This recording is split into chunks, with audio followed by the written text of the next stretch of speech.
ગઈકાલે 4 કલાકે ડેડિયાપાડા પોલીસ મથકમાં ધારાસભ્ય ચૈતર વસાવા સામે ફરિયાદ દાખલ કરવામાં આવે છે, જેમાં ફરિયાદી છે ડેડિયાપાડા તાલુકા પંચાયતના પ્રમુખ સંજયભાઈ રમેશભાઈ વસાવા।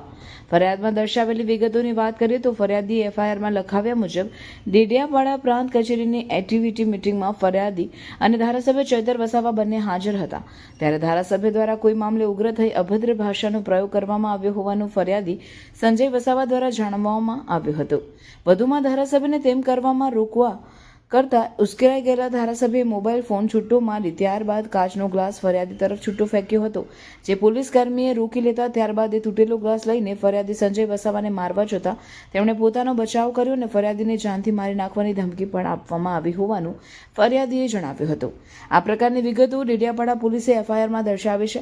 આમ ગઈકાલે જે ડેડિયાપાડા તાલુકા પંચાયત પ્રમુખ અને ધારાસભ્ય વચ્ચે માથાકૂટ થઈ હતી તે હવે ખૂનની કોશિશના ગુનામાં પરિવર્તિત થઈ છે।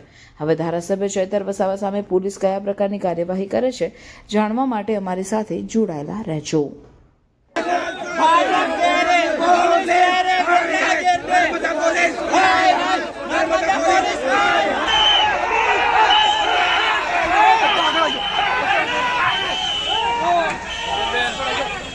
આપણા કાર્યકર્તાઓને